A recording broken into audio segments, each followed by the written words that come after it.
Ready to move in premium triplex villas at Kollur APR Projects. పంట చేలో వేసిన bore బావిలో గంగమ్మ పరవళ్లు తొక్కుతుంటే రైతన్నకు అంతకన్నా సంతోషం ఇంకేం కావాలి? ఉరకలెత్తుతున్న గంగమ్మను చూసి అన్నదాత తన సంతోషాన్ని ఆపుకోలేక బసవన్న కాళ్ళకు మొక్కుతుంటే సాక్షాత్తు ఆ పరమశివుడే ప్రణమిల్లుతున్నట్లు ఉంటుంది.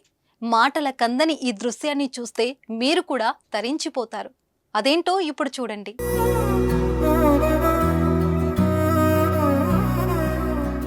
చూశారు కదా, ఇది కదా రైతుకు కావాల్సింది.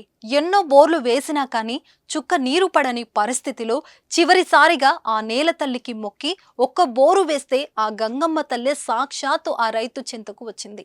ఆ రైతు కష్టాన్ని చూసిన ఆ పరమశివుడు తన రూపంగా ఆ బసవన్నను పంపి పరమశివునిలా ఆ రైతును మనసారా దీవించాడు. ఈ అద్భుత దృశ్యాన్ని ఎన్నిసార్లు చూసినా మనసులో ఏదో తెలియని ఓ పులకింత. పంట చేలు వేసిన బోరులో పుష్కలంగా నీళ్లు పడడంతో ఆ రైతు మొహంలో ఆనందం వర్ణించలేనిది.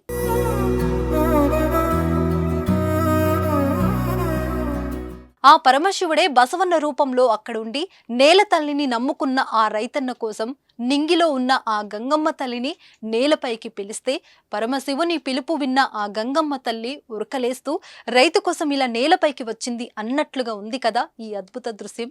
అటు గంగమ్మ తల్లి, ఇటు బసవన్న రూపంలో ఉన్న ఆ పరమశివుడి రైతు కోసం వచ్చారంటే ఇక రైతుకు సిరుల పంటే. ఈ ఇద్దరు దేవుళ్ళు తన కోసం వచ్చారని ఆ రైతు కంటనీరు ఆగలేదు. ఈ వీడియో చూసినా మీరేమంటారు? కామెంట్ రూపంలో చెప్పండి.